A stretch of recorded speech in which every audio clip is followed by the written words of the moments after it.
if people wish to observe, we will invite. Okay, we've got transcription has started. Oh.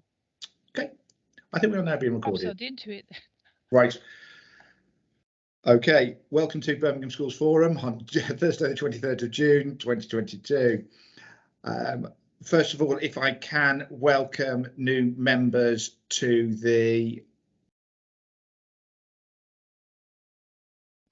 Schools Forum.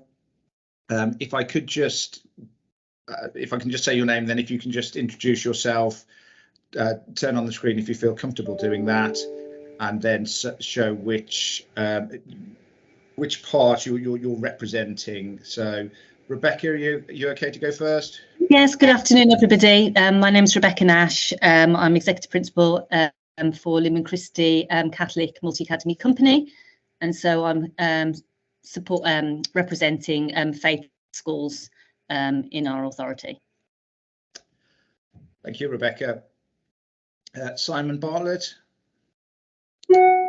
Yeah, good afternoon, everybody. Simon Bartlett. I'm a governor at Kings Norton Boys School, and I'm here representing maintained secondaries. Thank you, Simon. Les Lawrence. I don't think he's here. Okay. Sorry. And David Warledge.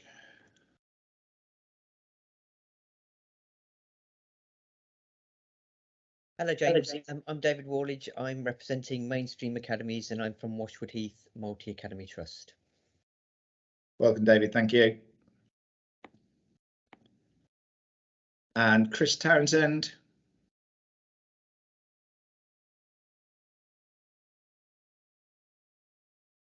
You might be on mute there, Chris. You're on mute. Thanks. Good afternoon, everyone. It's Colin. But sorry, Colin. Not at all. Not at all. Apologies. First time joining the group here. Good afternoon, Colin Townsend, Principal of University of Birmingham School, representing Mainstream Academies. Not coming in from an airport, as you can see with the planes behind.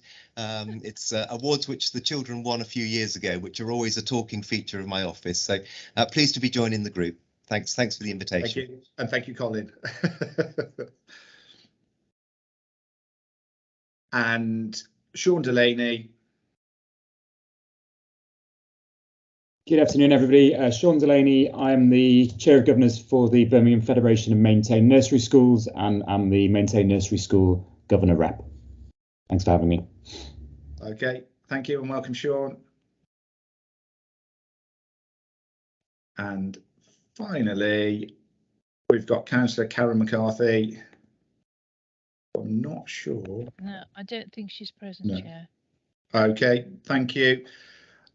I have had a message from Catherine Griffiths to say that she will not be able to attend due to technical difficulties, and I've also had apologies from Vicky Nussey. Janice, do we have any other apologies? Yes, we've got apologies from Mr. Ali and from Miss Gregory, who are both governors. Okay. Thank you. If I can, a warm welcome to all of the new representatives and the new members, and we'll go through the agenda. We have been through this in the pre-meeting beforehand, so I will go to the minutes. And hopefully you can see those minutes there. What I will do is I'll first of all go through them for accuracy. So if anybody can identify that there is an inaccuracy, please. And then once we've done that, I will go through them page by page for the actions as well. So for accuracy, is there any feedback on page 1?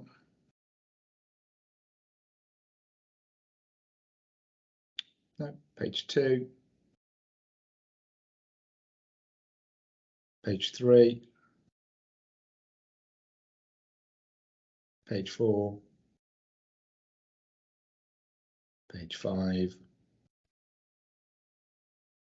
Page 6. Page 7. And page 8.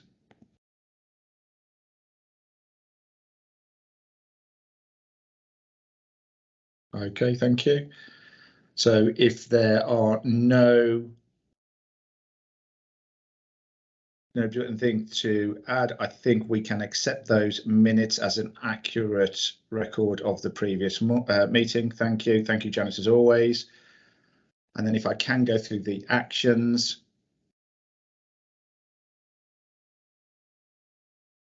Thank you for getting the papers out in a timely fashion. It was appreciated and gave us all time to read them. Just checking the early years rates review. The final report was to be sent to the clerk for circulation. I don't think we've had sight of that yet, have we, Janice? Sorry, I was going to check that in the break and I got involved Yeah. with something else. I will check that, and if it hasn't come, I'll get it out to you all. Thank you, Janice.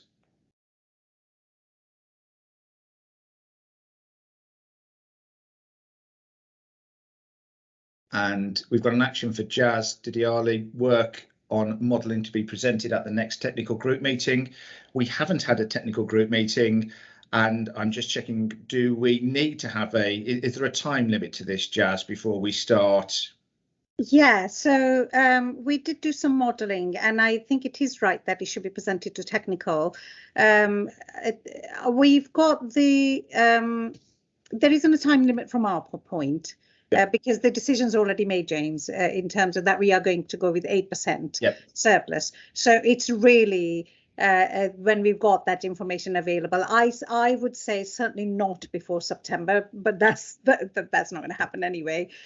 Because I would say let's wait until we've got all of the financial information, which will be an incomplete set of data anyway, because we'll be making some assumptions around academies because we don't always know they carry forward, and also wait until September, the admission route, the new pupils are in school.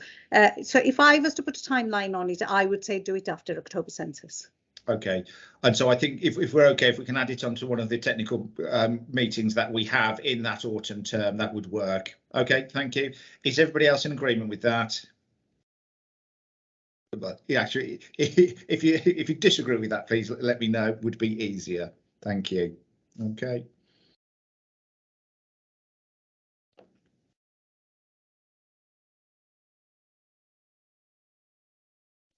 Okay, and Jazz to report on the planning areas were previously based on political wards, as we've changed to align with new super output areas. Jazz, you've shared the year 7 Excel spreadsheet with us. Thank you for that. Yep.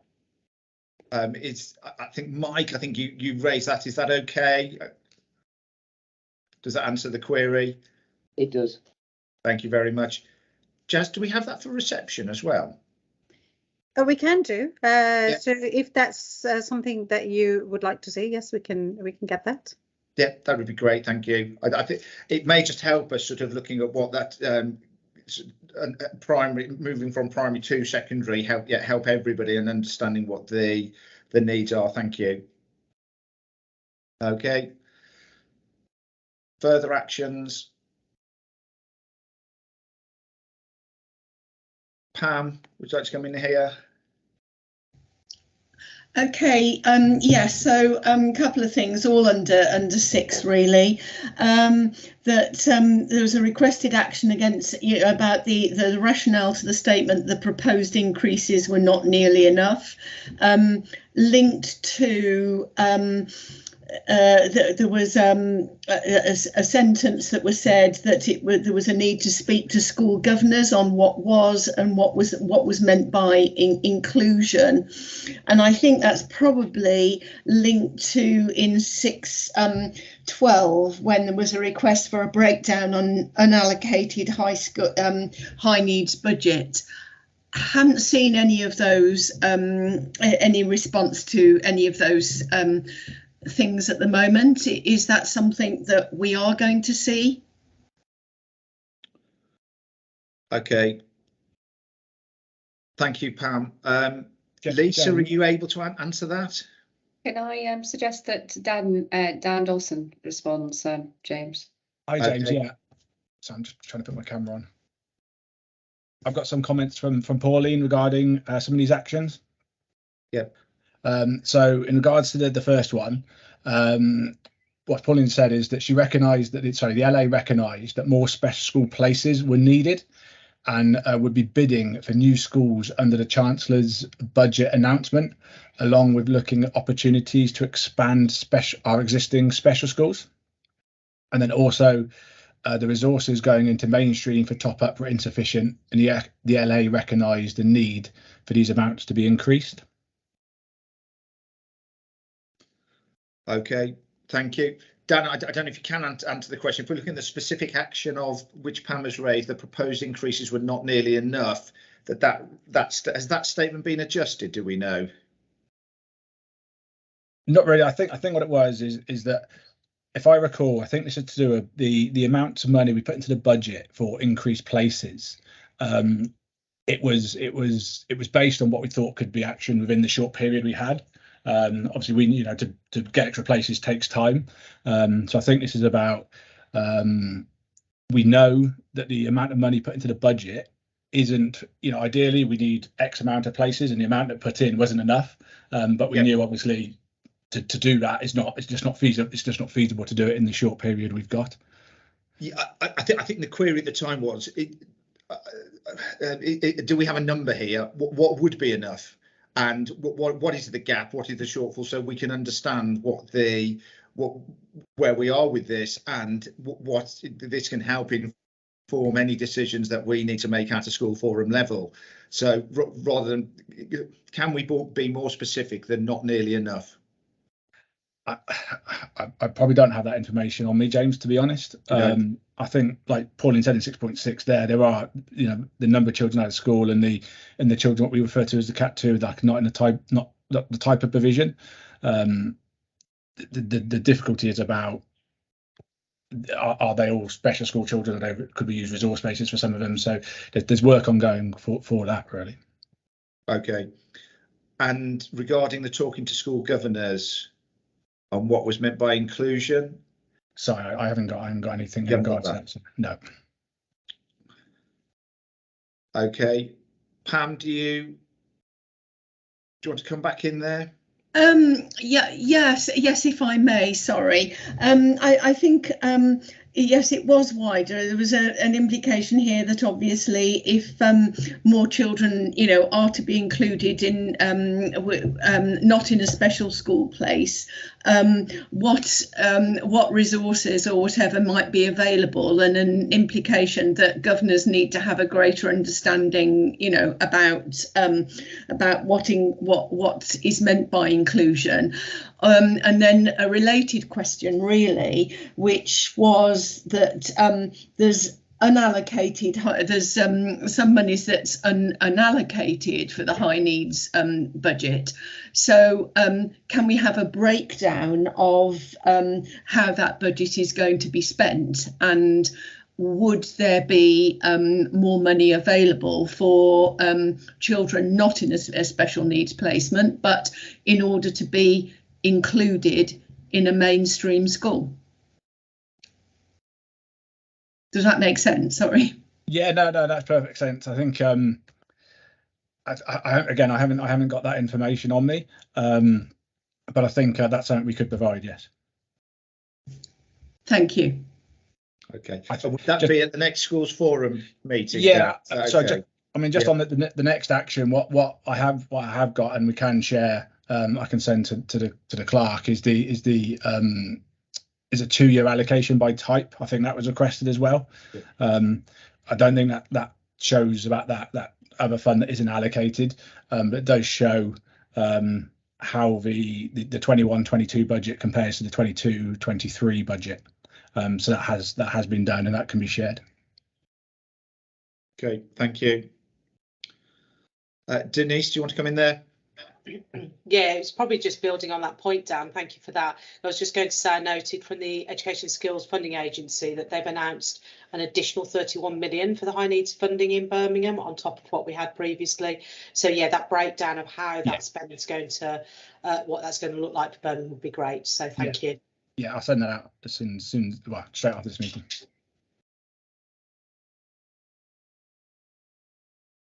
Okay. Thank you, Dan. I'm just checking the other actions. Mike White recommended action, a breakdown on the unallocated high needs budget. So we've got that covered for the next meeting, and the chair requested action, previous and proposed allocations. You've mentioned that. Thanks, Dan. And then the action, the banding rate plus 6% to be sent out to the relevant sector. Did that happen? Yeah, that happened in March. Yeah. Thank you very much. Pauline Madison stated action on all school forum members would be invited to future meetings of the high needs technical group. I think that's just for note. Okay, thank you. Are there any further comments regarding the actions of the minutes?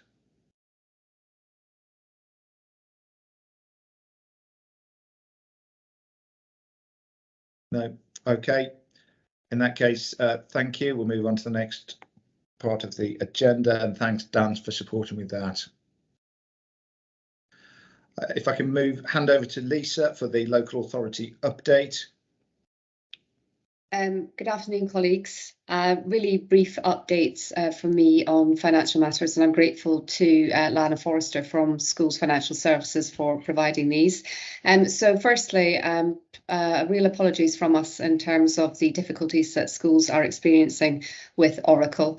There was an update on the schools notice board, or there will be an update today, containing information in relation to Oracle, including information on payroll, weekly reconciliation files for non-checkbook and EPA schools, simplified loader, supplier update, internal billing, income banking and access issue support routes. So that will be in the notice board today. And again, thank you for your patience as the teams work through the issues with Oracle. Just in terms of funding notifications and claims forms, there are a number of links that I'll put in the chat around these. But for your information, the DfE have recently updated school level allocations for schools and academies in relation to the additional funding for newly qualified teachers completing induction between summer 21 and spring 22. And there's a link to that. And in terms of other claims forms, the no recourse to public funds, free school meals, additional pupil premium claim form is now live, and the deadline for claims for that is the 8th of July. And this is an area that's been linked into the updated pupil premium overview, reflecting that now free school meal eligibility now includes children in all households, including those with no recourse to public funds. And lastly, there is also the DfE have provided updated pupil premium templates for use in schools. So I'll put a link to that template in the chat too. And finally, a reminder around the sports premium publication dates. So schools must publish information about their use of the premium on their website by the end of the summer term or 31st of July at the latest. So I think in terms of updates around finance, that's all I have for you today, and I'll put those links in the chat. Okay, thank you, Lisa. I'm just wondering, Denise and Mike, I think you were keen to discuss Oracle earlier. Do you want to come in at this point? Would that make sense? Yeah, I was just going to ask that, James, actually. Yeah. You say keen to discuss. I'm not quite sure I am, Lisa, I'm afraid. I just need to feedback from a number of heads that have contacted me regarding Oracle and the difficulties it's causing schools. Schools getting final demands, threats of legal action. It's issues to do with staffing and absence procedures, etc. So there's issues on both sides that I've heard, but less so on the HR, I believe. But it has caused, along with the late notification, particularly for special schools, of the Section 251, to cause schools almost to ground to a halt and not be able to open because of the issues we're experiencing. So it has caused some real serious issues in schools. Thanks, Denise. I can only apologise on behalf of BCC for the issues that schools are experiencing. And can I bring in Claire in terms of an update on where we are with Oracle, please? I don't think it's probably appropriate to go into a great deal of detail here because we don't have any representatives from 1B with us to answer in terms of giving an update. So I'm actually on leave this week, just attending this meeting. I did have an update on 1B earlier today. My understanding, we keep a log of all issues raised by schools, and all schools who haven't been contacted personally will be in the coming days. So I realise, and as Lisa says, apologise on behalf of BCC for the issues experienced, but my understanding is that they're being worked through quite quickly and access issues are pretty much resolved. The simplified loader issues are now resolved. So it's just a case of individual schools letting us know now of any outstanding issues so that we can look into them and look into them promptly to ensure that they're resolved. We've established a multidisciplinary group within the local authority, which includes 1B, because obviously they're the technical experts on this. It also includes finance, HR, payroll, etc. So we're all coming together to make sure that you get sort of one response from us all. Sorry, Denise, what was the question? There's a question in the message saying, who do we let know? It's in the comms that 1B send out, all of the email and contact addresses, so it should be on the bulletin board as well.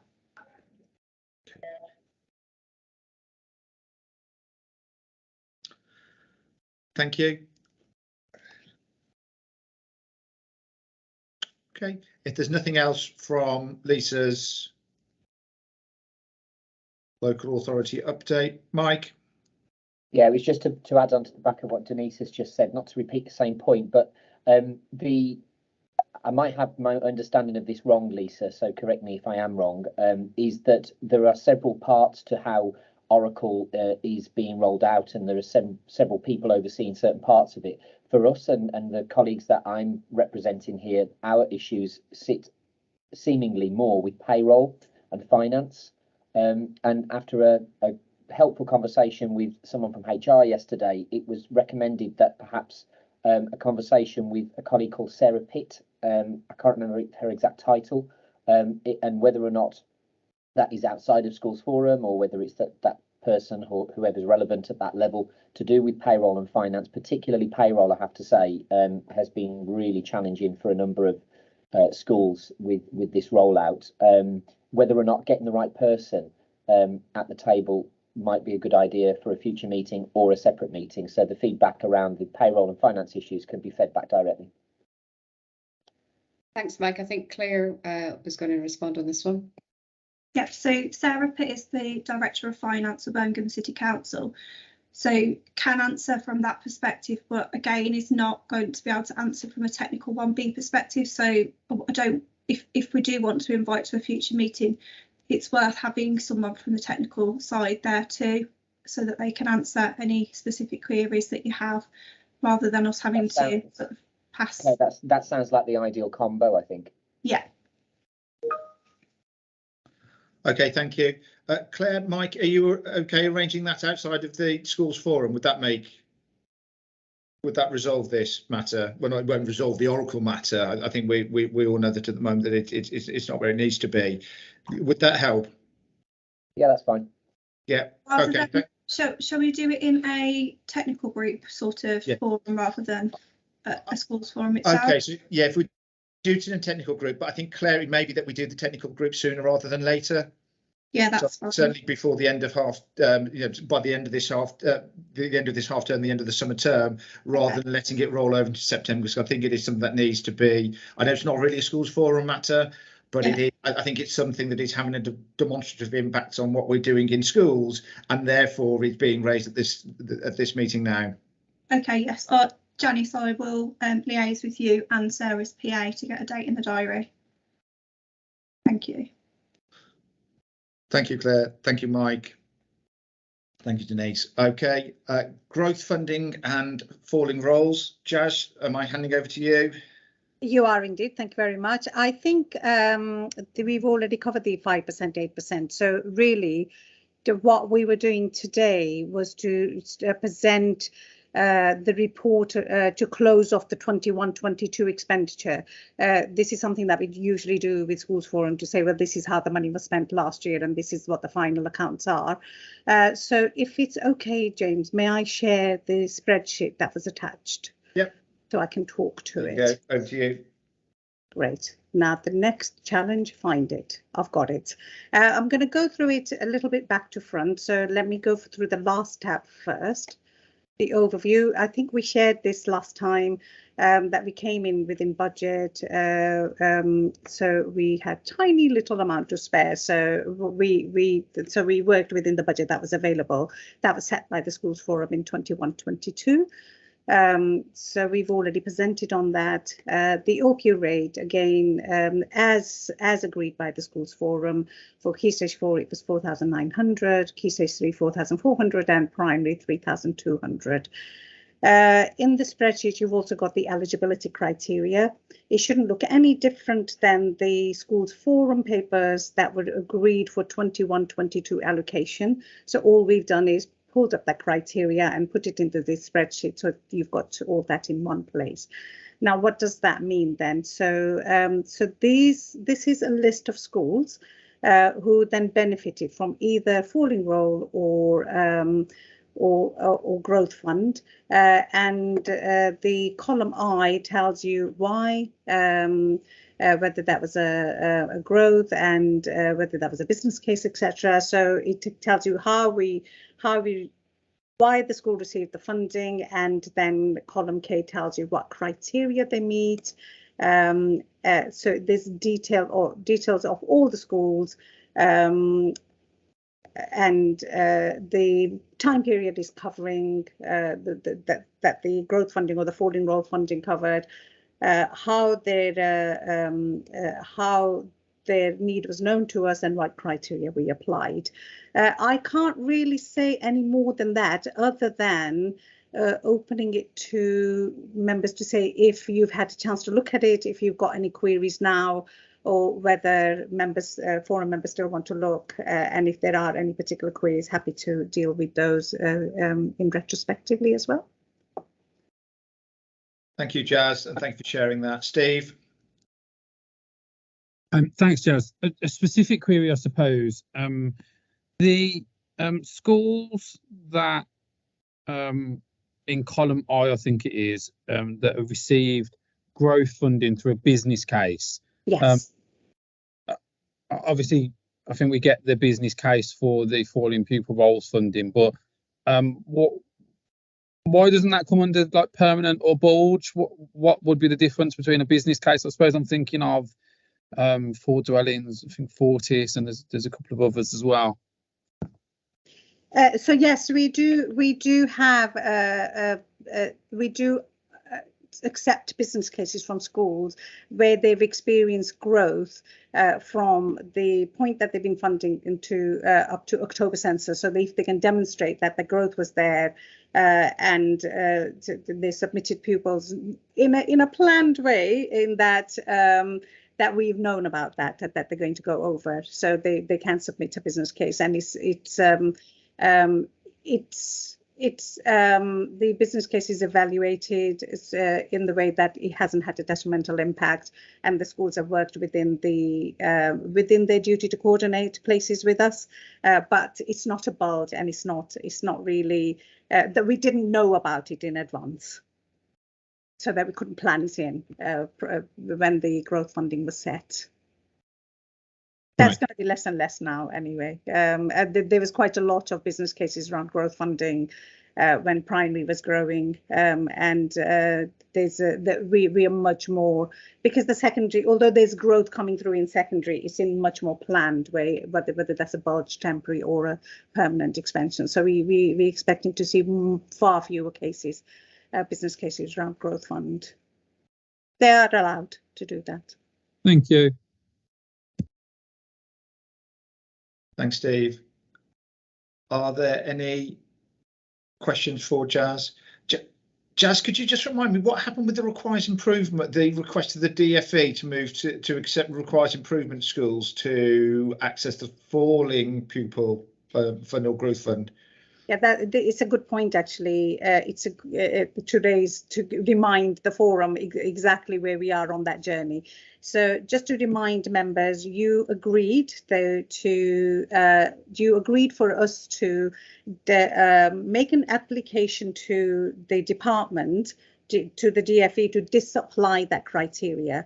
So when the bidding or when the round opens, which will be in around about mid-September, it's so that the schools are familiar with the business case, and then when they've submitted their numbers in October census, so they are ready to submit their business cases in. So the schools are now aware that if they are less than good, they can still submit a business case, and their eligibility will be, or their allocation will be subject to us then putting a business case or a disapplication to the DFE, and then the DFE will let us know whether they are happy for us to disapply the criteria of good or outstanding. The discussions that we've had so far is, do we do that on individual basis? The DFE have confirmed that no, it's not on individual base cases. It'll be a bulk business case going through with all of the schools. So we will be reminding particularly the primary forum and primary schools through schools notice board to say adhere to the deadlines very strictly this year, because once that's done, it's done. I'm not sure because this is the first time we're doing it. I don't know what opportunities there are to then keep going back to the DFE to say, oh, we've got another 5 or we've got another 6. So they're meeting the deadlines and giving schools that lead-in time to say, get familiarize yourself with the business case, get all of the information in. So the only bit left then is the numbers when you've submitted your October census, and then get the business case into us so we can turn it around quicker. Okay, thank you, Jazz. Thank you for the update.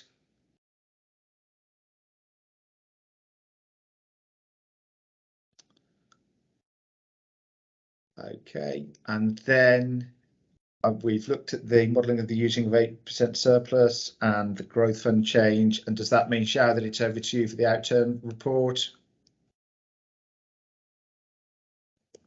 Yes, part of the growth fund change, I'd like to update on the growth funding change due to change from St. Benedict School, because originally when we produced the APT in January, February, St. Benedict, the figure on roll was 449, and then school notified us that it was actually 414.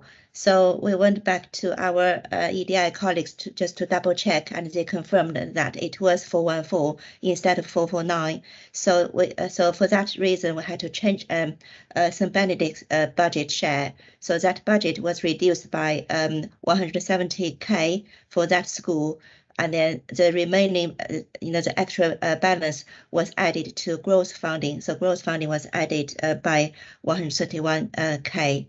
Because of the change. So if I possibly briefly I'll share, if I could briefly share my summary. Just let me.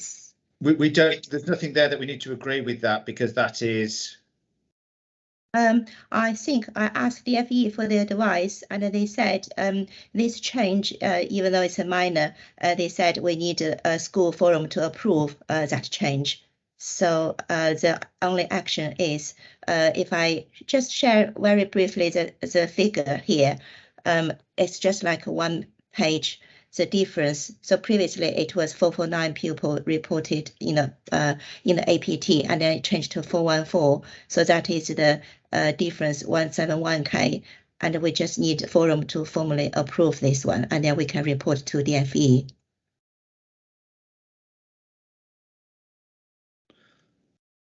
Okay, so for clarity here, Joe, we are taking money from the section 251 and then putting it into into the growth fund. Is there a reason why you've chosen the growth fund? That was, based on DFE advice. For now, it's just like we, if we don't move it there, possibly at the moment there will be that extra balance left, and there could be some changes throughout the year. For example, certain schools will have the need for a certain growth. So it's better to leave it there instead of dish out to individual schools, just in case there are some other changes throughout the year. And then we could always review whether this growth funding is sufficient or not. I think previously, Jazz said there was some, the funding is limited in some areas. Okay. Jazz.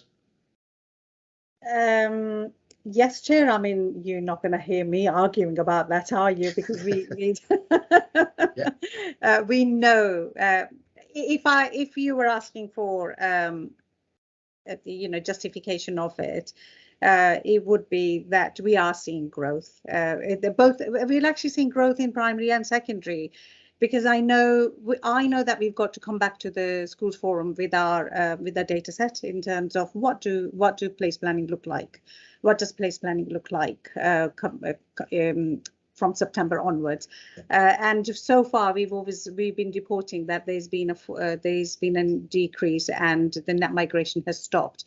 We are beginning to see that trend being reversed, and obviously our data sets, not just Birmingham's but across the country, the data sets we've got to reset them after COVID, after the resettlement programs, etc. So the forecasters will settle down in a couple of years' time again.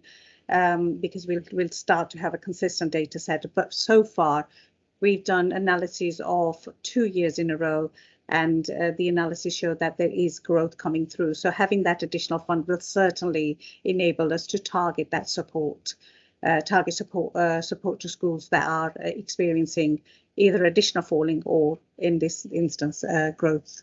So, like I said, you're not going to hear me argue, are you? Okay, no, okay, thank you. Has anybody else got a comment regarding this or a question? No. Jad, do we need to approve this? I'm guessing we don't need to vote on this, do we? Are we okay just with the approval if everybody agrees? Yes, please. Yeah. Yeah. Okay, so I'm going to notate that with nobody putting anything in the chat or putting their hands up, that we are all happy to agree this. Thank you for those people who just put your thumbs up. Yeah, I think we can agree this, and thank you for sharing that with us.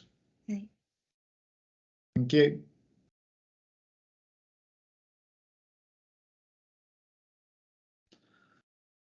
Okay, and does that mean that we can now go on to the outturn report? So I've just seen your name against that, Jad, the growth fund change. Yeah. I didn't realise that was a separate item. Sorry. Okay, over to you, Xiao, on the outturn report. Okay, thank you. I'll share my screen again for that document.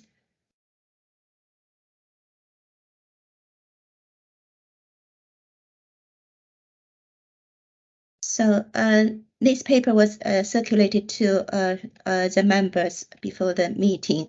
So it is I just briefly go through the key summary. So as at 31st of March, our ledger shows that DSG outturn position, it is mainly for non-schools area, the DSG outturn position. We have an underspend of 3.9 million, which is made up of so school block for non-school area we have 3.649, and the central block we have underspent 1 million, and then early years block 1.4 million, and a high needs block we have 2.1 million overspent.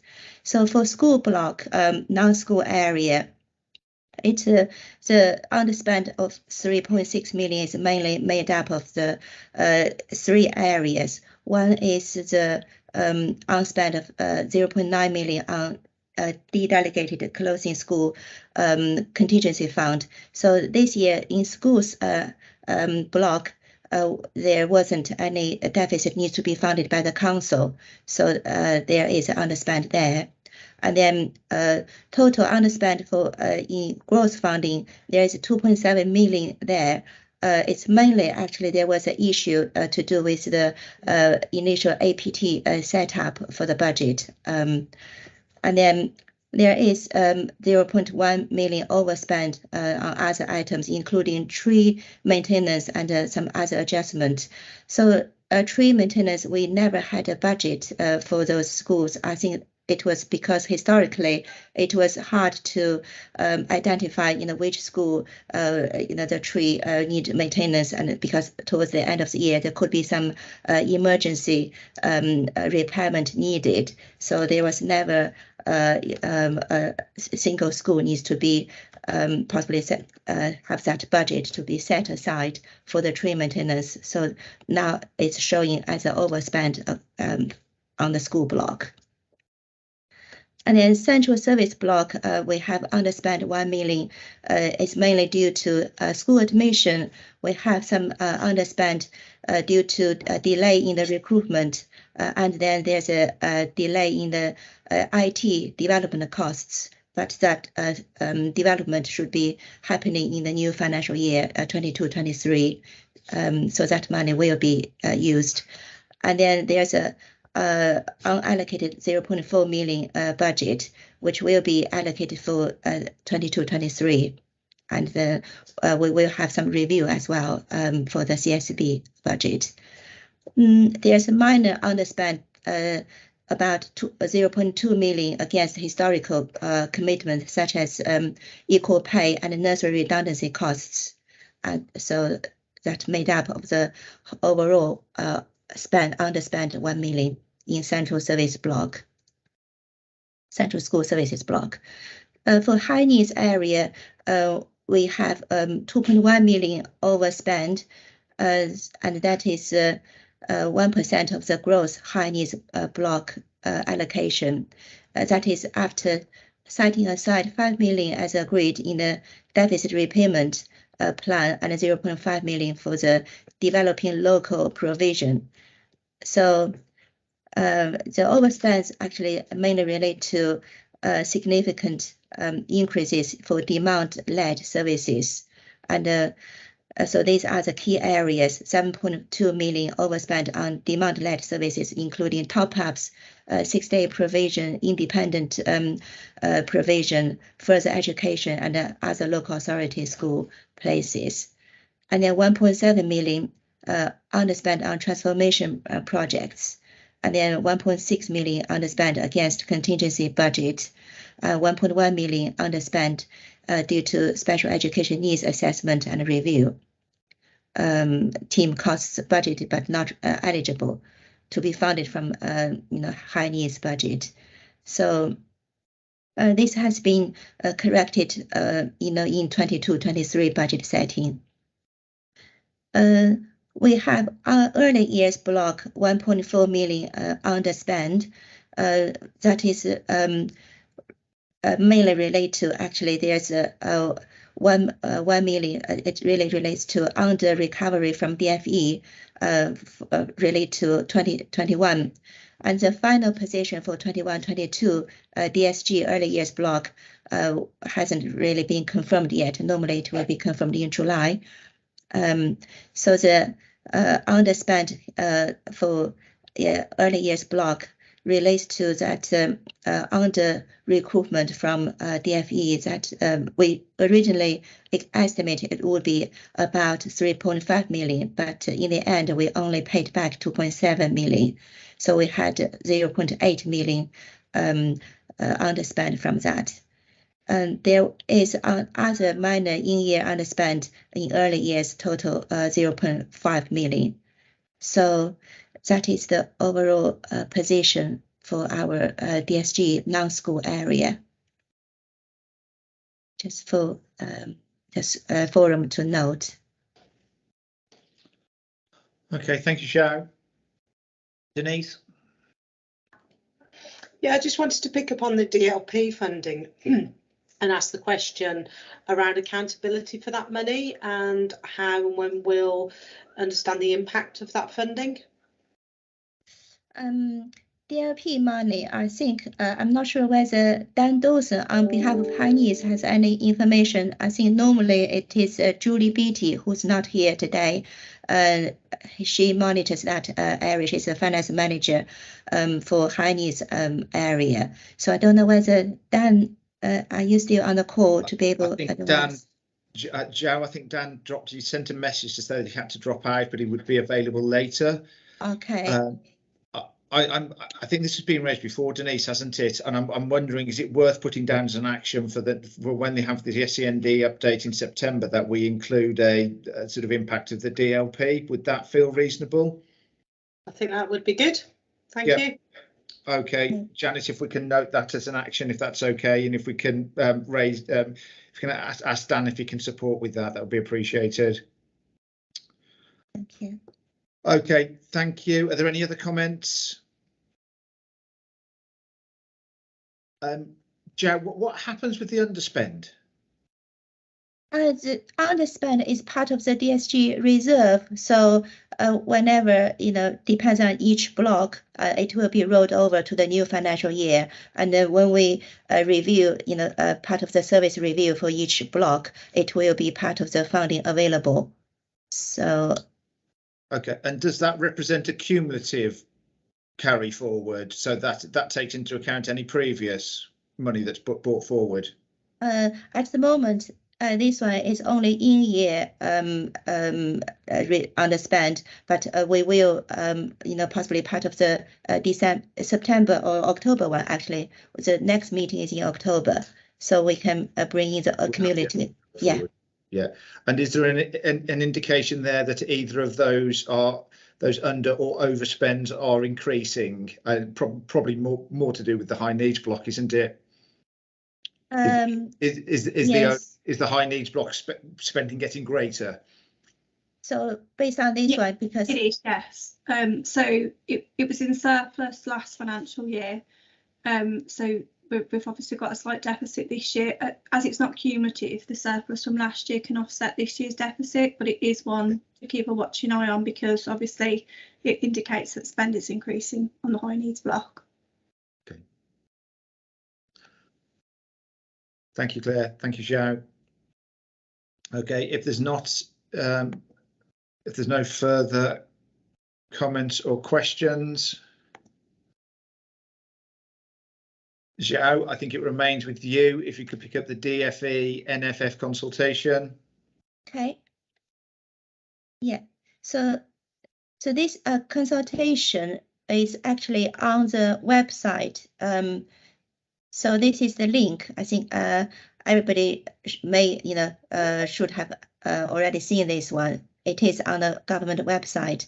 And then thanks to Malcolm, who's our DSG consultant, who helped me to prepare all of this, put all the questions together from the DFE publication. So we summarized all of this into a few slides, just to remind schools that they need to, if they want to participate in the consultation, they need to look at the paper and then respond by I think it's September, 9th of September.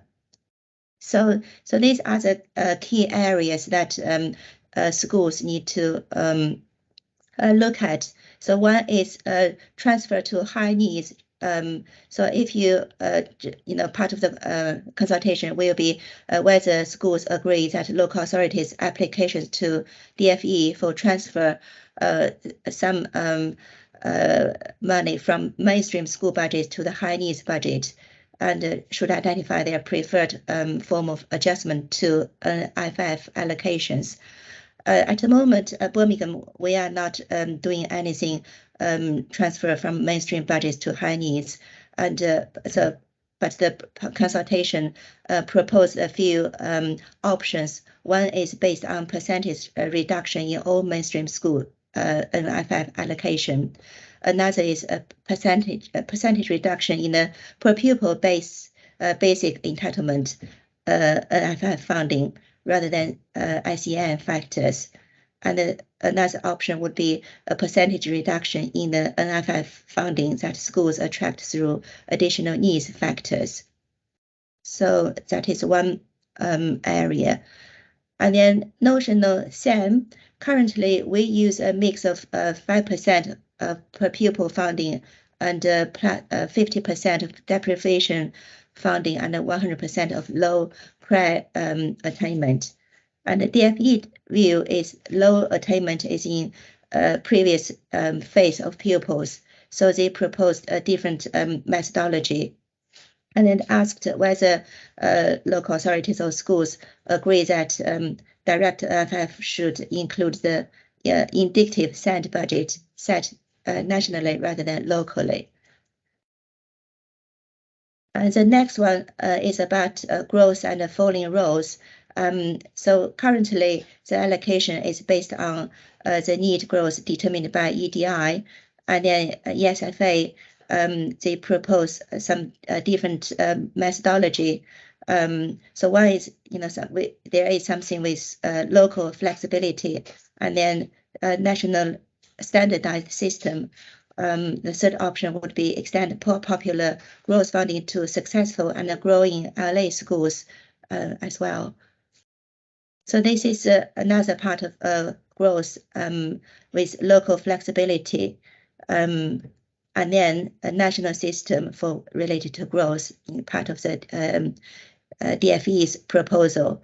So the school or local authority just need to possibly express your view, and then a local or national system, which methodology we prefer going forward, because DFE will rebase the current growth funding allocation to 23-24 level. Currently, it is rebased as at 2018 and 19. So this is just a summary from the paper.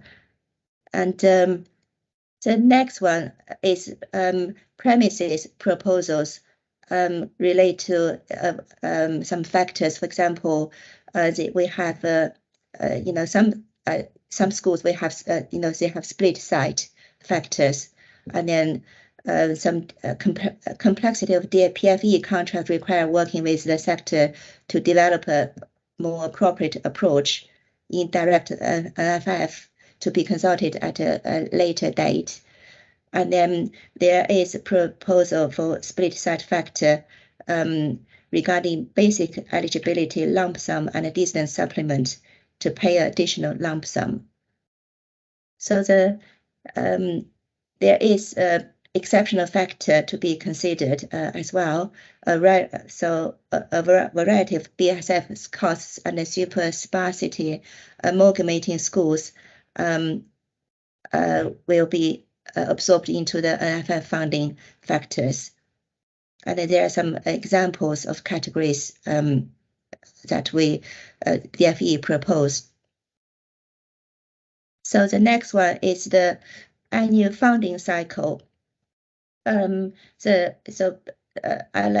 will not produce either draft or final NFF allocations, as DFE will issue in January, February.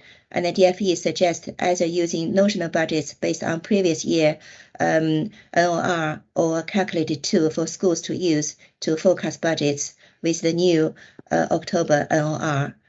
And then forecast budgets with accurate NOR are important for budget planning, for example, redundancies. And so this is very important for LA schools. And then part of the proposal for annual funding cycle, de-delegation will be excluded from the NFF allocations issued by DFE, and it can only be deducted by LAs from income cash allocated to LA schools. And then approved funding transfers to high needs would be deducted automatically by the DFE at source. So this is another proposal.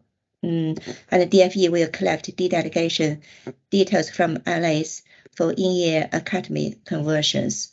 So these are the summary of the key areas in the consultation paper. So we just possibly schools and academy schools will just need to look at the proposal and then respond by DFE deadline. Thank you, Joe. Yeah, Simon said that this looks like a useful document. Will it be shared with members? And I wonder, would it be worthwhile sharing this wider than the members? Is there a reason why this couldn't go out to perhaps governors and head teachers, etc.? It can be shared, I think, because the document itself is on the website. So this presentation is just for my own benefit to summarize the key points, but I can send to Janice to publish on the website with other papers. Yeah, I'm just, Zhao or Malcolm, are there any issues that perhaps those how can I phrase this, unintended consequences that we may not realise? Is there anything there that we should be aware of that perhaps we wouldn't see at first sight when we're looking at answering these questions when we respond to the consultation? Yeah, I think Malcolm, would you like to help out with this question, please? Yeah, I think the most significant impact is likely to be on Jazz's team with how they deal with the growth and fall in rolls funds. Any funding left over will either revert to the DFE or go into DSG balances. So it will be money that is no longer in play for schools. And criteria such as 5% and 8% balances will no longer have any play or any consideration in how you deal with the fall in rolls and growth funding. At the moment, the DFE are suggesting the local alternative, which means Jazz would still be able to work with the work she does now and use the formula with her discretion. As is often the way with these things, the DFE proposed a local arrangement, and then a few years later it turns into a national arrangement, and in which case then any local flexibility will be removed. I mean, the whole point of the direct national funding formula is to remove the local flexibility that Birmingham and Birmingham Schools Forum has over the national funding formula allocations to schools. There may be some small impact on those Birmingham schools that have split site allowances, and it may be that some authorities will find the top slicing of the high needs transfer from school NFF allocations problematic, but as Birmingham don't do that, that should not concern you greatly at the moment. I'll happily take any questions from members. Thank you, Malcolm. Sean? Yeah, two questions. One, on those variety of different proposals, does the local authority have any position statements on any of them? And secondly, has the local authority done any modelling on any of the aspects, particularly where there are different options being put forward, as in who would be winners, who would be losers? So is there a system level position the local authority has? And secondly, on individual ones, is there any modelling that's been done so far? We've only looked at the schools with the split site allowances, and there are only, I believe, 7 schools that have a split site allowance. And as the DFE have not published what their lump sum values will be, it's too early to do that modelling. I don't believe there are any schools in Birmingham that we use the 1% exceptional funding for. The PFI formula is likely to have significant changes for those schools, but further work is promised from the DFE. So I think this is more a statement of intent from the DFE, and it's too early to do that specific modelling. But clearly the intention is to remove Birmingham's flexibility, as any local authority's flexibility, and these will be budgets that are imposed by Whitehall.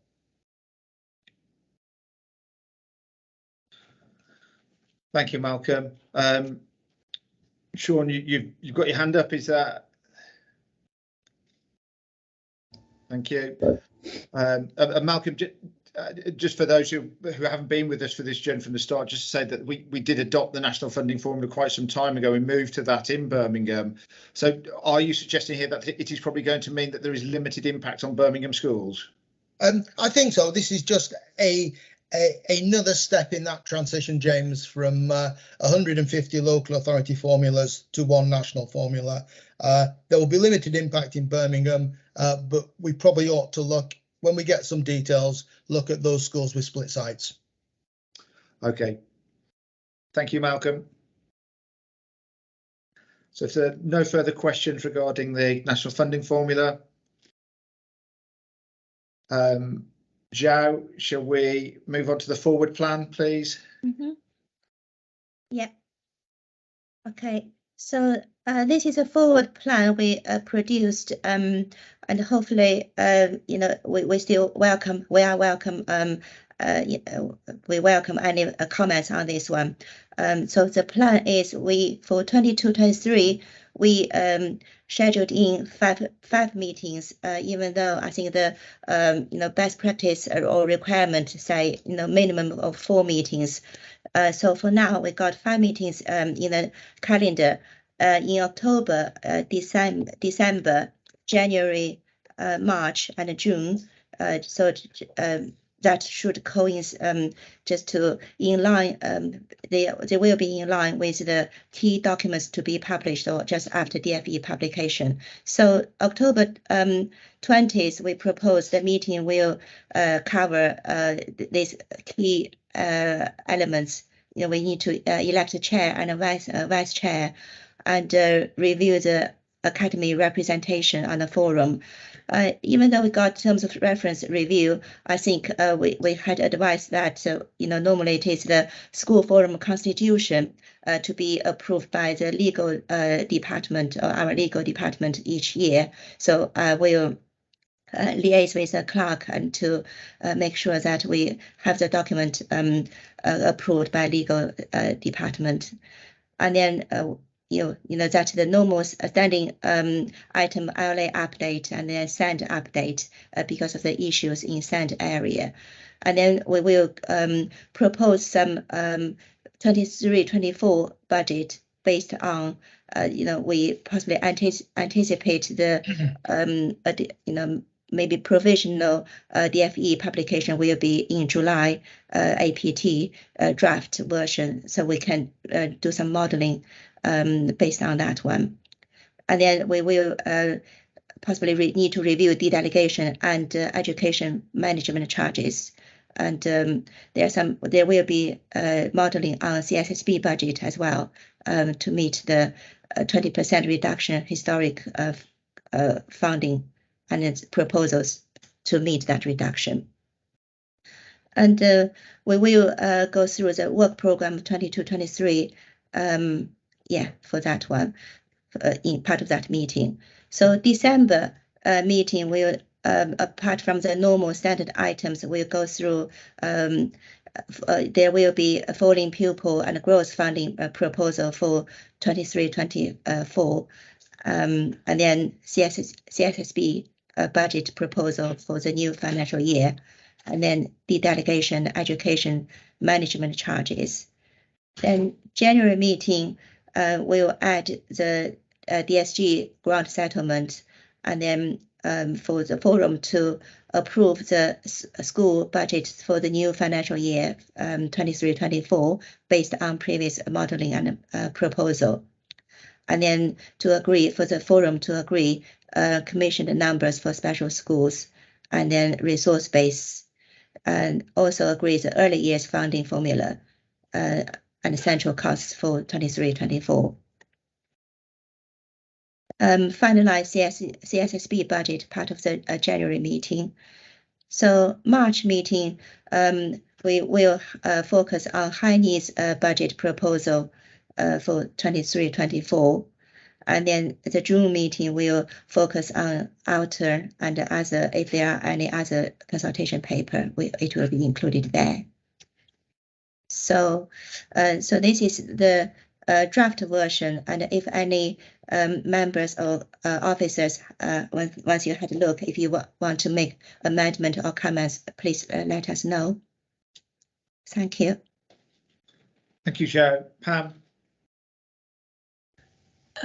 Yeah, just one thing really for the June meeting. You're saying standing agenda items, LA updates and send update in the previous ones. Would it not be a good idea maybe to include a special needs update again in the June meeting? Yes, yeah, I will include that one. Thank you. Yeah. March and June, is that? Yeah. March, that is a high needs budget proposal. So anyway, okay. So, yeah. Okay. Sorry, I understand. Yeah. Thank you. Thank you, Zhao. Okay. Thank you, Peter. Yeah. Thanks, Pam. Thank you. Okay. Are we all in agreement to move to take this plan forward? Okay. Thank you, Zhao, and thank you for putting that together. I think it would be helpful if we could set the Teams meetings up in advance. So I'm wondering if we could share the Teams meetings now so that people can have them in their diary. And I think, Lisa, do you want to come in there? I'm happy to support with that, getting the invites in people's diaries. Fantastic. Thank you, Lisa. Okay, and if there are no further comments on the forward plan, can I ask if there's any other business?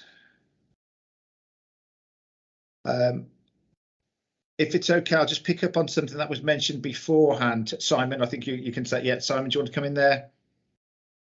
Yeah, good afternoon, everyone again. As a brand new member to the Schools Forum, I was just wondering if there is any formal induction process and access to training that would help newer members, and I understand some members who aren't quite so new work out exactly what's going on with all of this information we're being loaded with. Thank you, Simon. At the start of this academic year, there was a presentation that was put together, and I think Lisa, Claire, you may have had something that you shared with us because we had a significant number of new members then. I'm wondering, is it worth rerunning that session for new members and any members that missed that presentation there, and an opportunity to speak to people to understand the needs? I think that's a good idea, James, and we can certainly arrange that. Yeah. Am I okay leaving that with you, Lisa, with yourself and Claire to set that up? Yes. And I'm just thinking, would it make sense probably before the next forum meeting, or a separate date altogether? Maybe. I'm conscious that we have the pre-meeting before that. I'm thinking a separate date altogether would make sense. That sounds appropriate. Yeah. Thank you. Okay. And is there any other business? No, Simon, just checking if you've got your hand up. Is that a different question or is that the same question? Thank you, Simon. Okay, in that case, we can bring the Schools Forum meeting to a close at 13 minutes past 3. Thank you, everybody. And if I don't see you and you are going to get a summer holiday, please enjoy it. Thank you, everybody, for all your support and hard work this year. Thank you. Goodbye. Thank you. Thanks, James. Bye.